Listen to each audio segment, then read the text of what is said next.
about half of them. There's not going to be many more, because otherwise we'd see some kind of change in the views and the ratings and the comments. Now at this point you're probably thinking there are any number of explanations. They could all be people that hate him. They don't necessarily have to come from his subscriber base.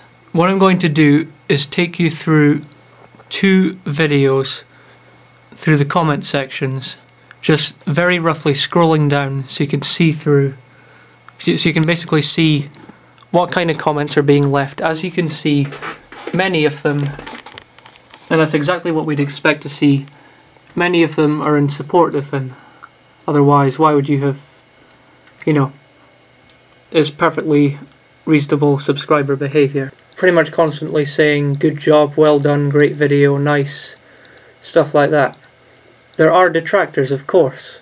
There are detractors on the videos from the other users I mentioned as well. But there are plenty of positive comments in there. Comments that you'd expect to find from someone's natural subscriber base. Now you can check through them yourself. I'm not going to go through all of them like I said. But again, we see the same stuff here. It's a bit more difficult because the video's focused on a specific point, and there's quite big debates as well, which can also explain a lot of the comments. Debates is another point that can be brought up. The comment numbers can double or triple if there's big debates going on in the comment sections. And from the other users, there isn't much room for debates in the videos which I mentioned. So that would explain why there's significantly less comments on those videos than there are on How the World Works' videos. But as you can see, there's plenty of comments that support him, that support what he's saying. Definitely not a suspiciously low number. So I'm going to openly admit at this point that I've not presented an absolutely solid case here. I'm just saying that what we see here with How the World Works is very typical. We're seeing tons of debates, we're also seeing a loyal fan base. And we're seeing the same number of views and comments and ratings that are consistent with someone of his general size in terms of subscription base. Right, so having said that, this is what I will concede that Thunderfoot said. The ones that had 0 videos watched, those are definitely sock accounts. Now, did Lee create or commission those sock accounts? That's a different question. But it's also possible that one of his fans could have done it. And as for the other accounts, I'm sorry, but there's no way in hell that Lee can manage his own account and his Bureaucrash account and any of the other accounts that he has, as well as the sock accounts, in order to sign into them and watch hundreds, in some cases thousands of videos. If you take a look at what Thunderfoot, of the accounts that Thunderfoot mentioned, some of them have 1,000 videos watched. That's not indicative of a sock account. I mean, what are you suggesting? That this third party got all of its members to sign into all of these sock accounts and watch videos as normal to make them look less suspicious?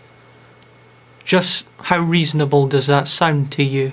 And if in defense you're going to point to the fact that they have the same 5 subscriptions again, remember that this is 30 or 40 accounts against 12,000.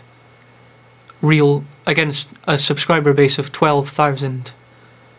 So if you do the math, you'd expect me to have 2 accounts like that. Now I can't speak for anyone else, but to me that doesn't sound like an unreasonable coincidence.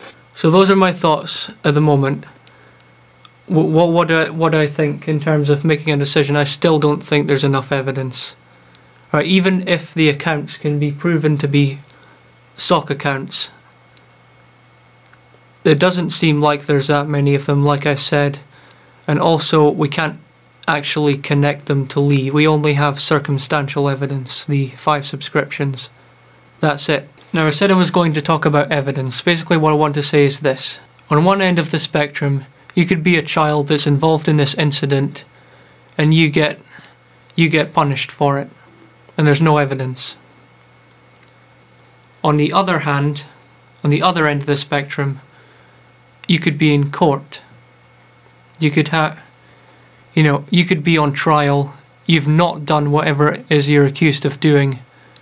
There is some kind of evidence, but the jury finds that inferior evidence to be convincing enough, and you get accused of being guilty.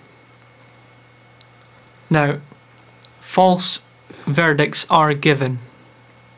It has happened before.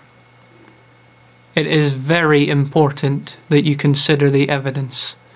Right? Even though this isn't one of those extremely serious times, even though this is only YouTube drama, this is just whether a person is using sock accounts, it makes good habits if you actually analyse all the evidence now and apply those habits to when you get to these stages, when you might be in a jury, when you might be, the head teacher trying to find out if a child really did what they're being accused of doing. You have to consider the evidence, and that's what this video is about more than anything else. So if you find what I've said unconvincing, if you find, like I said, if you find any of my arguments unconvincing, if you find Thunderfoot's arguments to be really convincing, the arguments that how the world works is using sock accounts, then that's fine. But remember that if this was a real serious situation, think about the implications that such an accusation could have. That's what this video is about more than anything else, and I can't stress that enough. Thank you for watching. Goodbye.